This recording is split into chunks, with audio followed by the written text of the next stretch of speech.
Are graphics enough? What is going on, guys and girls? This is Ghost Robo, and my question for you is, are graphics enough? We have a new generation of consoles releasing in just 6 short months, and the main focus is going to be how pretty can they make their games, how many particle effects can they put on the screen, how many peoples and bad guys and explosions and booms and bangs and cars and buildings and futuristic hoverboards can they throw in your face, but how much are the games actually evolving? What sparked this debate in my own head was seeing some footage for the new Wolfenstein: The New Order game, which I think could be a cool game. I have no qualms about Wolfenstein, I like what Bethesda usually does, and I'm a fan of shooters.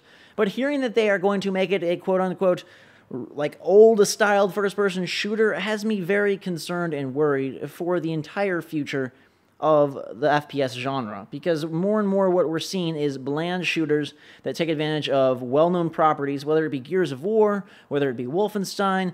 Halo eventually will probably fall victim to this as well if they don't make some innovations, and the problem becomes like you're playing the same game over and over with better graphics and more stuff on screen, but is that really delivering any better experience whatsoever that is worth your 60 or 70, however much games cost the next generation, dollars? And I don't know how I feel about that, because I, for one, am someone who really appreciates prettiness. Like, I really like pretty graphics, I really like games with a great style, and I think that goes a long way to delivering a good experience, but it's only one piece of the puzzle. And shooters, more than any other genre, seem to fall very, very victim to this exclusivity on better graphics and not much else. You know, Wolfenstein, there's some slight environmental stuff. They're trying to do a little more with storytelling, but basically, they're like, yo, it's an old school first-person shooter. You're going to be in an arena firing giant guns at tons of enemies. And another thing that just hit me over the head so hard was playing Fuse. Fuse is the new release from Insomniac, a studio that typically makes very creative, very fun, and futuristic games. Ratchet & Clank, always a joy to play because of how much enthusiasm they fill that series with. Resistance, a great shooter. Resistance 3 specifically, a fantastic game this generation that has a little bit of extra oomph because of its unique setting, because of the way that they place all these crazy weapons in this world full of aliens and terror, and they do some big set pieces and try to make things a little bit special. But Fuse is a game with a few cool guns, and everything else is so darn generic. And it just makes me think, you know, especially as we transition generations, when the emphasis is on show me your horsepower, we're going to get so many games like Fuse and like Wolfenstein, if that's what Wolfenstein turns out to be, where it's just a graphical showpiece with not much substance. And it was so evident when I was playing the beginning of Fuse, because the first 10 minutes, there is no shooting. You're exploring. You're seeing what these Fuse weapons can do. You're in this science lab and seeing, you know, oh my god, all these scientists are dead. They're splattered everywhere. You see crystals all over. Like, what happened? There's all these weird kinds of weaponry they've been testing out and trying out. It's like, whoa, this is pretty cool. And after that 10 minutes, it's just a generic third-person shooter, and you're like, wow, this game isn't so hot. And it really places an emphasis for me on the fact that exploration, world building, and unique gameplay that involves figuring stuff out, that involves learning about the characters and world, like, that is what is really golden about the current era of games. I look at Metro 2033, I look at Metro Last Light. What made that most recent Metro game so special for me? Was it the fact that it had precise controls? No, that was great. Was it the fact that it looked so pretty? Yeah, that was really cool too.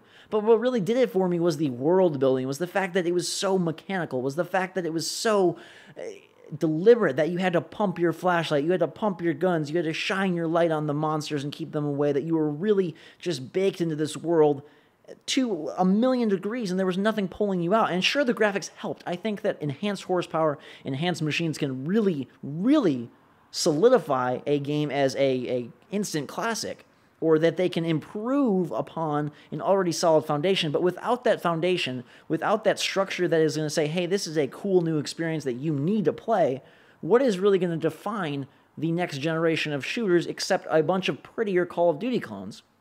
Now, in the background here, you're seeing some really pretty games, some screenshots, some videos of stuff that's really pretty. And heck, for a lot of people, and for me sometimes, that's enough. But when you play 3, 4, 5 of these in a row, you're like, darn, I really wish I had something with a little more substance. And that's why BioShock Infinite, you know, is the game that it is, because there's so much substance. It puts so much in your brain space of like, hey, a great story, hey, great characters, hey, a lot to think about. You know, it's the kind of game you talk about with your brother before you go to bed. It's not the kind of game that you blast some people, think that was pretty, shut off, and don't think about until you're in front of your Xbox or your PlayStation again.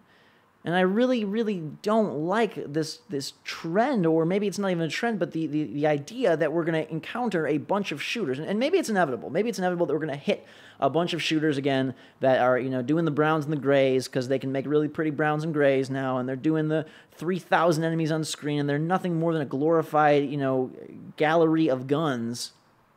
But my hope would be that enhanced horsepower, that better processor, that faster loading, all of that extra oomph could be used for something far better, could be used to create worlds, could be used to develop experiences that are memorable, that are engaging, that are very rewarding for me as a player, because I found myself enjoying the part where I didn't shoot and fuse much more than the part where I did shoot, because I've shot so many dudes wearing helmets. How many guys have you shot wearing helmets that are nondescript soldiers this generation? Millions. If you play any game, pretty much, that involves a gun, you're shooting costumed dudes, whether they're robots, whether they're soldiers, whether they're aliens, whether they're people. You're shooting people with helmets and guns. And there's nothing wrong with that, but after a while, you begin to crave something a little bit more, a little bit deeper. And I think Killzone Shadowfall is a gorgeous game. I think that thing is fantastic. I really enjoyed Killzone 3. And there is definitely a space for those games to exist, but as we move forward with better power, with more everything behind these games, I really hope that they choose to go in the direction that says, hey, we're going to expand the horizons to create something that is a really a well-rounded experience, rather than just a really gorgeous one that is something we're so accustomed to. And I hope that some of these launch titles can do that. I'm hoping that Killzone Shadowfall delivers a very engaging world, a look at the Helgen home planet that is something beyond just a pretty shooter, because after a while that gets really old, and especially as we transition from generation to generation, we're looking to drop $500 each system. It has to deliver something that really grabs your hand and says, come with me to this new place, this new land of games that really are more epic in some way that isn't just looks. And I think that a lot of games do that, and sadly a lot of those games are not very well, they don't sell great. They don't perform the way that publishers need them to perform, and so we're left with a bunch of titles that don't really deliver that fully featured package that I so desperately desire. And maybe it'll shift. Activision is putting a lot of marketing oomph behind Destiny, which that Bungie is going to deliver something quality.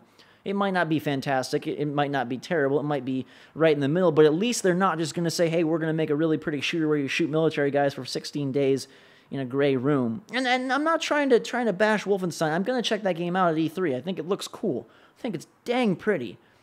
But just this notion of, hey, we can do guns and we can do pretty, that's not enough. And I don't think it's enough for your $60, and I think we should demand better experiences. I really encourage you, seek out those games that do something different. That's the ones I try to highlight. When I tell you BioShock Infinite is worth your money, when I highlight an indie game and say, hey, the Swapper coming out later this week is so dang cool, it's because they're doing something that goes above and beyond an extra graphical oomph and, some pretty cool looking guns.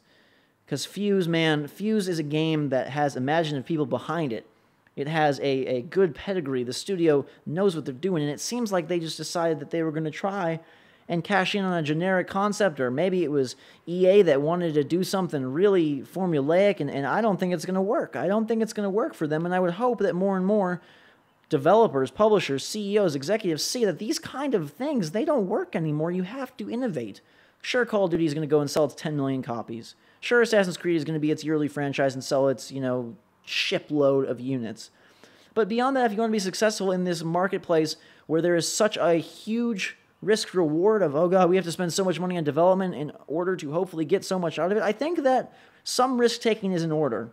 Not every game can take risks and be successful. That's a darn given fact. Even a game like Tomb Raider, the most recent reboot that did do some things new, tried to incorporate more storytelling, more of a world, more of a fully featured package into the Lara Croft universe. That game was really good. It sold pretty well, and it wasn't enough for their company. So this isn't going to always correlate to great sales just because the game is awesome and we as gamers love it. But I hope that every studio strives to deliver an experience that is the Batman Arkham Asylum, that is the Tomb Raider, that is the BioShock Infinite, that is the Metro Last Light, that goes above and beyond the typical first-person shooter in a room fighting against screaming monsters, staggering zombies, or annoying soldiers, because really I don't want to spend $1,000 on new consoles this fall and get nothing more than a few glorified shooters. I hope you guys agree with me. I hope that makes sense to you. Let me know in the comments below what you think. Eager to hear and discuss We want better games. We want good games. We want games that make us think and make us feel and do more than just put some bullets in a freaking group of pixels. Keep pushing for more. Keep supporting the games that do that, and let's make this next generation awesome. Obviously, you know, it's up to the people making the games. They're the ones that ultimately have the money and ultimately make all the decisions, the publishers, the companies, the big studio heads, but there's a part we can play in at least highlighting, glorifying, and making a statement on games that are really good and being like, this is what we want. You know, praise those games in forums. Praise those games on Twitter. Go and pick up a copy. Use your money to show that that's what we want. And indie games, too.